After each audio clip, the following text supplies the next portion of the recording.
Here we go, Instagram. Good morning to you. It is about 8:35 on the East Coast. I'm in Charlotte, North Carolina. My name is Ren Jones. I'm a certified personal trainer, menopause-informed certified personal trainer, and nutrition coach. I wanted to bring this quick and dirty live to you. 3 different things that I think that active women, particularly women going through the menopause spectrum, should avoid in the context of their fitness and wellness protocol. Let's start right away. Number one is debating between cardiovascular conditioning, cardio, and strength training. That debate is over, ladies. If you're a woman who is experiencing the withdrawal and or fluctuation of estrogen, estradiol specifically, progesterone, you are no longer in the debate category for whether or not cardio workouts or strength training workouts are going to be helpful for you or more helpful for you. The answer is both. As is commonly the case when we see things on the internet, they're presented to us with an or position. Should I do this or should I do that? The reason for that most of the time is because or is a great word for selling things, right? Or allows me to have a specific book about a specific methodology, or allows me to sell a specific diet for a specific reason, for a specific group of people, and is commonly what's actually helpful for people. There's no longer a debate whether you need strength training or you need cardiovascular conditioning. Let me make the case really quickly and then we'll move on to step 2. The reason that I said that is because in terms of your muscle, there's something called sarcopenia, age-related muscle loss. It usually starts around your 30s and it continues throughout the entirety of your life unless something's done about it, unless you're actively participating in some method to reverse or at least slow down age-related muscle loss. You end up feeble in your early 60s through 70s. A lot of the reason why women aren't able to live independently if they don't have spouse partner in the home with them, a lot of the reason why they're not able to live independently is because they've lost their ability to stand up and sit down, can't get in and out of a shower, in and out of a bathtub, on or off a toilet, and that's because of age-related muscle loss. We know from the science that this accelerates in the perimenopausal phase of your life. That's the transition period from your reproductive years to menopause, which is technically one day, the 12th day that you no longer had a menstrual cycle. But we know that it accelerates in that stage of life. So gone are the days where you get to debate whether or not strength training is right for you. It is. One of the key factors to maintaining that muscle, which is actually your new 401k, one of the key factors in maintaining that muscle is making sure that you're strength training. You're giving your body a stress, a stimulus that causes it to repair, regrow, and make more muscle tissue. That gets actually more difficult in the perimenopausal phase. So we know that strength training is going to be important. On the other hand, your cardiovascular conditioning also becomes incredibly important because we know at this point in your life, the perimenopausal phase, again, the stage at which your body starts to transition into menopause, we know that the increased risk of cardiovascular disease is highly prevalent.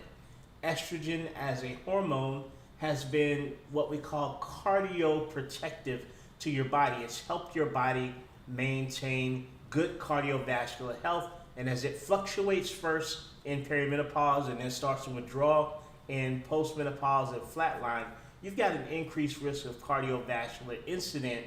My own mother suffered a cardiovascular incident, a major stroke at age 60. We want to stave that off, and one of the best ways that we can do that is to submit yourself to cardiovascular conditioning, right? That's the first thing.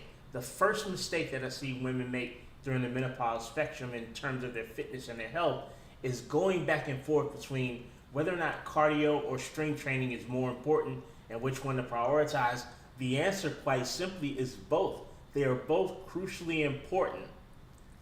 The second mistake that I don't want you to make in the menopause spectrum when it comes to your health and fitness, ladies, is the mistake of prioritizing the length and or overall volume of cardiovascular conditioning instead of prioritizing the intensity of cardiovascular conditioning. What do you mean, Ren? Speak plain English. What I'm saying is, at this phase in your life, you may be thinking about your cardio in terms of how much the overall quantity of cardio that you'll get for overall cardiovascular health. As you go through the menopausal spectrum, what you might find is that you want to prioritize the actual intensity of that cardiovascular conditioning. We look at things like true high intensity interval training and true sprint interval training. And the reason that we sort of shift from overall volume to specifics of the intensity of the cardiovascular conditioning is because overall volume, your body may not respond as well to it as it used to. Long runs, long spin cycling bouts. And my phrase that I always use when I'm discussing these topics is, hey, anything that's working incredibly well for you, don't let me talk you out of it. I am not in the convincing business. I retired from the convincing business in 2017. So if the things that I'm saying are the opposite of the things you're doing, and the things that you're doing are bringing you your wildest dreams in terms of your results, please don't listen to what I'm saying. I don't want to convince you to submit yourself to anything that doesn't work well for you. I'm just here to explain the science as I understand it at this time and why I think it will be more helpful to you. But the second thing, your cardiovascular conditioning. Instead of thinking about how many miles you might get in, unless running's your jam and you're a competitive runner, if running frees your mind, makes you feel amazing, and you feel good when you do it and it's yielding the results that you want to, continue to do that. If spin cycling is freeing your mind and giving you all the results that you want to, continue to do it.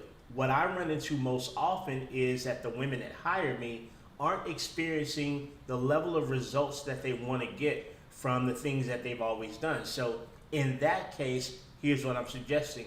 Look more towards cardio that's not quite as long-lived, right? 30-minute, 20-minute cardio session. And in the case of a 20-minute session, look at something called sprint interval training, where you go as hard and fast. Usually I like to use the bike and indoor cycle with my clients. You're going as hard and fast as you can for up to 30 seconds, and then you're cycling easy for a rest period that allows you to fully recover, and then you go back as hard and as fast as you possibly can, 80% of your heart rate and up, as hard as fast as you possibly can for another up to 30 seconds, and then a less aggressive interval for long enough for you to recover. That could be a minute, that could be 30 seconds, it could be a minute and 30 seconds, but an easy interval that allows you to recover, followed by a super hard, super maximal interval that requires all of your exertion. You do that no more than 20 minutes, you're in and you're out and you're done. What we know about sprint interval training and true high intensity interval training is that they almost specifically seem to target visceral fat, the dangerous metabolic fat that's behind the abdominal wall. But they also improve your insulin response. According to research, it improves your insulin response. And a lot of women that are going through the perimenopausal spectrum, the menopausal spectrum, have a tendency to see increased blood sugar, lower insulin sensitivity, which is not a good thing. We want to be very sensitive to insulin. Those types of cardiovascular conditioning can also preserve muscle, help you with reducing overall body fat without driving stress hormones up so high because of the length and moderate intensity of the cardiovascular conditioning. So that's the second thing that you want to peel yourself away from, is the thought that my cardio needs to be based on the length of time and the duration, when in actuality you'll probably benefit more basing your cardio on the intensity, which is probably going to be short bursts, and that's going to lead to some what we call epigenetic changes that will benefit you holistically, not just in terms of weight loss, fat loss, but in terms of how your body responds, how your insulin response drives, how you reduce overall visceral fat, the abdominal fat behind the abdominal wall, that's the intra-organ fat. So that's the second tip. The second mistake I see people making is in this time frame is prioritizing duration of your cardiovascular conditioning instead of intensity. And the third thing I want you to watch out for, which is I see is an error that a lot of women in midlife are making, is the reducing or the dumping of carbohydrates, right? This became really, really popular in the 90s, early 2000s. Of course, the Atkins diet was all the rage, and people were dumping carbs or going low carb and losing a lot of weight, and it's absolute truth. You can lose weight from dumping carbohydrates because carbohydrates, they break down to something called glycogen. Glycogen is your brain and your muscles' preferred source of energy, and what happens when glycogen is taken by the muscles, it also comes with 3 to 4 grams of water. So when you start to deprive your body of carbohydrates, I'm not talking cookies, cakes, and pies. I'm talking about complex carbohydrates, grains, in some cases pastas, obviously vegetables. Every vegetable and fruit in the world is a carbohydrate primarily. But when you deprive your body of that, you also deprive your body of the energy that's in the muscles, the primary energy source that the brain likes to use. And of course, you deprive yourself of 3 to 4 grams of water per glycogen unit. So when you don't have glycogen in your muscles, when you don't have that energy, you're not going to have that water. It's going to show as weight loss. However, glycogen, particularly carbohydrates, help you to spare muscle, because when you don't have good carbohydrate sources for energy to drive those hard charging workouts that you want to get through, your body's likely to utilize amino acids for the energy, broken down protein. And if your body's using the protein for energy instead of using carbs for energy, it makes it a little bit more difficult to maintain that precious muscle that you're probably losing as you're getting into the perimenopausal phase. And it makes it obviously easier to make more muscle. So that lean, toned look that so many women come to me for, if you're dumping your carbohydrates, if you're avoiding getting carbs, you're making it more difficult to maintain that lean, toned look. And of course, you're making it more difficult to drive intensity into those workouts that we just talked about. So three mistakes that I'd love for women in the menopause spectrum who are active and pursuing their fitness to avoid is: number one, debating between cardiovascular conditioning and strength training. You need both at this point. Both are crucial. Number two, prioritizing cardiovascular conditioning based on the length of time or the distance. Start prioritizing your cardio based on the intensity, the short burst intensity of it. You'll get much better results. You'll maintain muscle better, probably drop body fat much better. And we also know that it helps with insulin resistance, your insulin response, and it helps with a few other epigenetic changes like the visceral fat, the dangerous fat behind the abdominal wall. And then the third thing I want you to do is forget about dumping carbs as a means of quick weight loss. Sure, there's less scale weight due to water, but you're actually making it more difficult on your body to drive intensity through your workouts. We need intensity in the strength training and in the cardiovascular conditioning. And you're also making it a bit more difficult for your body to maintain and or make new muscle, which is going to give you the tone look that you want. I'm currently enrolling no more than 5 midlife women who want to build their healthiest body, their healthiest relationship with their body, and their healthiest relationship with food over the course of my 12-week signature program for women. It's called Women's Liberation Movement, and who want to do that without calorie counting, without counting macronutrients. I want to learn another way to repair their relationship with food. If that sounds like a strength, fitness, fat loss, and nutrition program that's right for you, DM me the word live, L-I-V-E. I know that you saw me here.